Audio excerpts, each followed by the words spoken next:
te karavīru glābē. Jā. Vai tu vari parādīt, kas ir tavā iFAK somiņā? Jā, nāc parādīšu.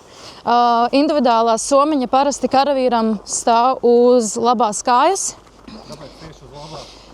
Tas ir kā kuram ērtāk. Es esmu labrots, tāpēc man ir ērtāk ar labo roku. Un pirmais, kad skrien palīdzēt cietušajam, tad vienmēr izmanto visu no viņa individuālās somiņas. Primāri tiek viss ņemts no turienes. Ārpusē mums stāv šķēres. Un pirmajā kabatiņā mums stāv taktiskie cimdi, kuri ir attiecīgi pēc karavīra izmēra. Tālāk mums somiņā ir cietušā kartiņa, kura jau ir sarakstīta.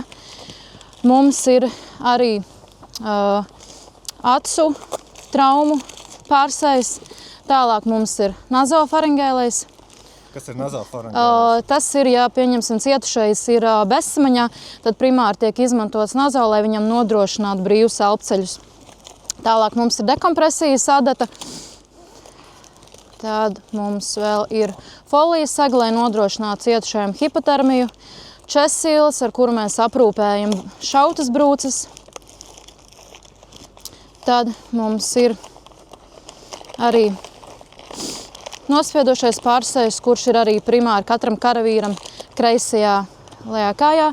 Elastīgā saite, tamponēšanas marle, plāksterī, tad mums arī ir celogas gauze. Šeit lejā mums ir arī 3 stūra veida lakatiņš un arī mums ir žņauks. Un tas pa lielam arī ir viss. Tātad kopā 13 piedaru mums ir individuālā somiņā. Un šādi ir katram karavīram? Jā, jābūt katram karavīram, tieši tā.